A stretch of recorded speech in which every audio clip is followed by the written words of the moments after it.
जय Hind friends, this is me Amol भाई, fire engineer. आज की टिप्स ये है कि डीजल टैंक के फायर होने के इंसिडेंट होने के चांसेस क्या है और उसकी फायर सेफ्टी क्या होनी चाहिए। तो as per NFPA, national fire protection association, ये इंटरनेशनल ऑर्गेनाइजेशन है, और IFS, इंडियन फायर सर्विस, और इंडियन स्टैंडर्ड, इसके हिसाब से ऐसा है कि जहां पे आप लगा रहे हो डीजल टैंक जिस भी चीज के लिए, तो उससे अवे होना चाहिए, मतलब उससे दूर होना चाहिए कभी भी। मतलब अगर कुछ इंसिडेंट होता है इसमें तो वो वहां तक के ना जाए। अब इसमें फायर इंसिडेंट होने के चांसेस क्या होते हैं, तो यहाँ पे आप देख रहे हैं वॉल, पहली चीज वॉल है, दूसरा पाइप है या डीजल टैंक है। तो ये वॉल में लीक हो सकता है या पाइप में लीक हो सकता है या टैंक में कहीं पे लीकेज हो सकता है, या आपका जो ओपन क्लोज करने का उसका ढक्कन रहता है वहां पे अगर ओपन है वहां पे कोई स्पार्क मिल गया है, यहाँ पे लीक है, यहाँ पे कोई स्पार्क मिल गया है, तो वहां से फायर होने के चांसेस है। तो ये फायर होने के चांसेस है। यहाँ पे फायर फिक्स फायर सिस्टम क्या होना चाहिए, तो यहाँ पे आप फायर हाइड्रेंट सिस्टम लगा सकते हैं, यहाँ पे आप एक्सटिंग्विशर लगा सकते हैं, उसमें आप ड्रेंचर्स भी लगा सकते हैं, ताकि उसको अगर फायर भी लगती है तो उसको आप कूलिंग करें। अब मेन पॉइंट क्या है कि इसमें फायर एक्सटिंग्विशिंग एजेंट कौन सा यूज होता है, तो एज पर एक्सटिंग्विशिंग एजेंट है मीडिया एंड एजेंट, इसमें AFFF aqueous film forming foam नाम का एक सॉल्यूशन आता है, और फ्लोरोप्रोटीन, ये दो सॉल्यूशन है जो लिक्विड फायर पे सबसे ज्यादा अफेक्टेड है और सबसे ज्यादा यूज होते हैं। तो वो अगर रखेंगे यहाँ पे और वो एक्सटिंग्विश करेंगे, तो ये क्या करता है, जैसे आप फोम का एक्सटिंग्विशर यूज करेंगे तो वो लेयर क्रिएट करेगा आपके लिक्विड फायर पे पूरा, और उसको ब्लैंकेटिंग करके बुझा देगा। तो ये चीज ध्यान में रखो आपकी, यहाँ पे आपको क्या करना है, फोम का एक्सटिंग्विशर रखना है, या अगर हाइड्रेंट सिस्टम भी लगाते हैं आप, तो हाइड्रेंट सिस्टम लगाने का हाइड्रेंट पॉइंट के पास या मॉनिटर के पास आपको क्या करना है, फोम का एक्सटिंग्विशर या फोम का चालू चलोगे जैसे आप वहां पे मॉनिटर लगा है, मॉनिटर या हाइड्रेंट पॉइंट लगा है, तो वहां पे क्या करो, आप फोम का एक कैन रखो, जहां पे आप फोम मेकिंग ब्रांच से कनेक्ट करके आप फोम की फायर फाइटिंग करें। तो ये कुछ चीजें हैं जो फोम के जो डीजल टैंक के लिए आप प्रोटेक्शन ले सकते हैं, या वहां पे यूज कर सकते हैं। फायर फाइटिंग करने के लिए भी आप FMB का इस्तेमाल कर सकते हैं, FMB के बगैर फोम की फायर फाइटिंग होगी नहीं। तो ये भी ध्यान में रखो कि FMB क्या होती है, फोम मेकिंग ब्रांच होती है, जो फोम के लिए फोम जब आप एक्सटिंग्विश करेंगे, फोम से फायर फाइटिंग करेंगे, तो उसके लिए इस्तेमाल होती है। अगर फोम FMB से आप एक्सटिंग्विश नहीं करेंगे, FMB से फायर फाइटिंग नहीं करेंगे, तो आपका फोम बनेगा नहीं। आप डायरेक्ट अगर फोम यूज करते तो फोम बनेगा ही नहीं, सिर्फ सोल्यूशन नीचे गिरेगा। तो FMB ही लगेगी उसके लिए, आप फोम का अगर फायर फाइटिंग करते हैं। तो ये चीज भी ध्यान में रखनी है।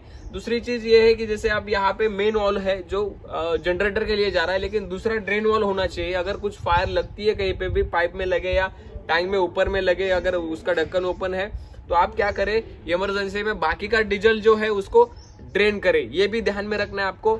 एक्सटिंग्विशिंग एजेंट फोम का सिलेंडर ही रखना है। आप दूसरा भी रख सकते हैं, ABC रख सकते हो, वाटर इसमें कोई काम का नहीं है। फोम या CO2 रख सकते हैं या ABC रख सकते हैं। तो ध्यान रखना है, लेकिन प्रायोरिटी आपको देनी है फोम को, क्योंकि लिक्विड फायर के लिए स्पेसिफिक जो एजेंट है वो है फोम, जो सबसे ज्यादा आपको रैपिडली फायर को एक्सटिंग्विश करेंगे और सबसे ज्यादा इफेक्टिव है, वो है फोम। तो वही रखना है। अगर छोटी डीजल टैंक है तो आप छोटा सिलेंडर रखो, 50 लीटर या 100 लीटर का। अगर बड़ी है तो आपको हाइड्रेंट पॉइंट ही लगाना पड़ेगा, ध्यान में रखो। और आपको ट्रॉली रखनी पड़ेगी फोम सॉल्यूशन की, और FMB साथ में रखनी पड़ेगी, ताकि अगर आप फोम का फायर फाइटिंग करें तो वो ट्रॉली आप इसके ट्रॉली FMB को कनेक्ट करके आप फायर फाइटिंग करें। तो ये कुछ पॉइंट्स है आप जो डीजल टैंक के लिए आप इस्तेमाल कर सकते हैं। यहाँ पे आप डिटेक्टर्स भी लगा सकते हैं।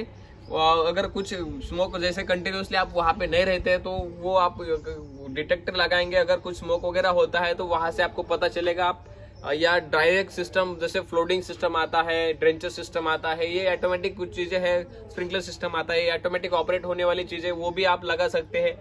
कूलिंग करने के लिए ड्रेंचर सिस्टम अच्छा है, ताकि अगर फायर फाइटिंग, अगर मानो पाइप में फायर पकड़ लिया, यहाँ पे फायर पकड़ लिया, तो क्या करेंगे आप, यहाँ पे पानी से बुझा नहीं सकते, पानी से बुझेगा नहीं, लेकिन कंटिन्यूसली उसमें पानी गिरता रहेगा, तो वो कूल करेगा, उसको कूलिंग करेगा, हीट नहीं होगा, वो ब्लास्ट नहीं हो सकता है वो। इसके लिए आप उसको कंटिन्यूसली कूलिंग भी कर सकते हैं रेंजर सिस्टम से, या फिक्स फायर फाइटिंग सिस्टम में हाइड्रेंट सिस्टम लगा सकते हैं, जैसे मैंने आपको बताया। तो ये कुछ चीजें हैं जो आप ध्यान रख सकते हैं। तो तब तक के लिए आप सुरक्षित रहे। आई होप आपको ये वीडियो समझ में आया होगा। अगर कुछ भी पॉइंट से आपके कुछ क्वेरी है, कुछ डिफिकल्ट डाउट है आपको, तो आप मुझे कमेंट सेक्शन में पूछ सकते हैं।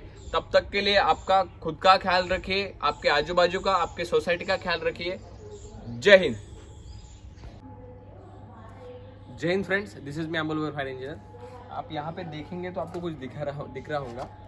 तो ये जो है इसको MCP बोलते हैं, मैनुअल कॉल पॉइंट। ये फायर अलार्म सिस्टम में लगता है। तो इसका इम्पोर्टेंस क्या है, ये क्यों लगता है, मैं आपको बता देता हूँ।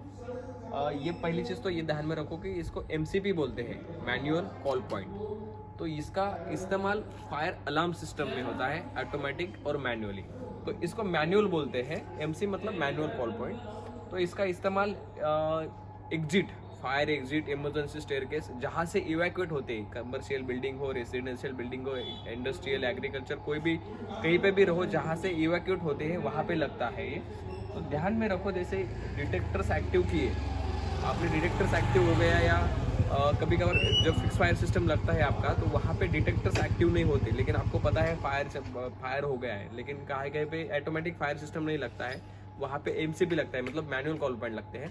तो जहाँ पे बिल्डिंग में आप इवैक्यूएट होते हो, आपको पता चलता है कि फायर लगे, तो आप हर जगह पे तो चिल्ला के बता नहीं सकते कि फायर हो गया, हर फ्लोर पे नहीं जा सकते। तो इसलिए ये MCP दिया है, मैनुअल कॉल पॉइंट। आप इसको अगर प्रेस करेंगे तो ये क्या करेगा, जो पैनल है आपको, पैनल को इंडिकेशन देगा कि कोई किसी ने मुझे प्रेस कर दिया है भाई, तेरे को बजना है। तो वो क्या करता है, पैनल फिर हुटर को इंडिकेशन देता है कि मुझे कुछ किसी MCP से इंडिकेशन आया है कि कुछ प्रॉब्लम गड़बड़ हो गई उधर, तेरे को बजना है, तू बजना चालू कर दे।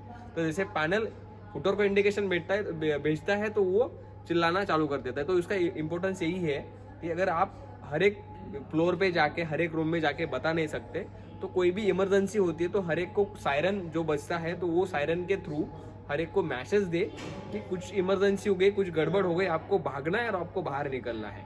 तो इसका इंपॉर्टेंस ये है। तो ये मैनुअल फायर फाइटिंग सिस्टम में लगता है, मैनुअल अलार्म सिस्टम में लगता है, ध्यान रखिए। Thank you. जय Hind friends, this is me Amol fire engineer. Low battery आता ना, त्याला करतो एक मिनट। जय Hind friends, this is me Amol fire engineer. आप यहाँ पे देखेंगे तो आपको कुछ दिख रहा होगा। तो ये जो है इसको MCP बोलते हैं, मैनुअल कॉल पॉइंट। ये फायर अलार्म सिस्टम में लगता है। तो इसका इम्पोर्टेंस क्या है, ये क्यों लगता है, मैं आपको बता देता हूँ। ये पहली चीज़ तो ये ध्यान में रखो कि इसको MCP बोलते हैं, मैनुअल कॉल पॉइंट। तो इसका इस्तेमाल फायर अलार्म सिस्टम में होता है, ऑटोमेटिक और मैनुअली। तो इसको मैनुअल बोलते हैं, MC मतलब मैनुअल कॉल पॉइंट। तो इसका इस्तेमाल exit, fire exit, emergency staircase, जहाँ से इवैक्यूएट होते हैं, कमर्शियल बिल्डिंग हो, रेसिडेंशियल बिल्डिंग हो, इंडस्ट्रियल, एग्रीकल्चर, कोई भी कहीं पे भी रहो, जहाँ से इवैक्यूएट होते हैं वहाँ पे लगता है ये। तो ध्यान में रखो, जैसे डिटेक्टर्स एक्टिव किए, आपने डिटेक्टर्स एक्टिव हो गया, या कभी कभार जब फिक्स फायर सिस्टम लगता है आपका, तो वहाँ पे डिटेक्टर्स एक्टिव नहीं होते, लेकिन आपको पता है फायर हो गया है, लेकिन कहीं पे ऑटोमेटिक फायर सिस्टम नहीं लगता है, वहाँ पे MCP लगता है, मतलब मैनुअल कॉल पॉइंट लगते हैं। तो जहाँ पे बिल्डिंग में आप इवैक्यूएट होते हो, आपको पता चलता है कि फायर लगे, तो आप हर जगह पे तो चिल्ला के बता नहीं सकते कि फायर हो गया, हर फ्लोर पे नहीं जा सकते। तो इसलिए ये MCP दिया है, मैनुअल कॉल पॉइंट। आप इसको अगर प्रेस करेंगे तो ये क्या करेगा, जो पैनल है आपको, पैनल को इंडिकेशन देगा कि कोई किसी ने मुझे प्रेस कर दिया है भाई, तेरे को बजना है। तो वो क्या करता है, पैनल फिर हुटर को इंडिकेशन देता है कि मुझे कुछ किसी MCP से इंडिकेशन आया है कि कुछ प्रॉब्लम गड़बड़ हो गई उधर, तेरे को बजना है, तू बजना चालू कर दे। तो जैसे पैनल हुटर को इंडिकेशन भेजता है तो वो चिल्लाना चालू कर देता है। तो इसका इम्पोर्टेंस यही है कि अगर आप हर एक फ्लोर पे जाके, हर एक रूम में जाके बता नहीं सकते, तो कोई भी इमरजेंसी होती है तो हर एक को सायरन जो बजता है, तो वो सायरन के थ्रू हर एक को मैसेज दे कि कुछ इमरजेंसी हो गई, कुछ गड़बड़ हो गई, आपको भागना है और आपको बाहर निकलना है। तो इसका इंपॉर्टेंस ये है। तो ये मैनुअल फायर फाइटिंग सिस्टम में लगता है, मैनुअल अलार्म सिस्टम में लगता है, ध्यान रखिए।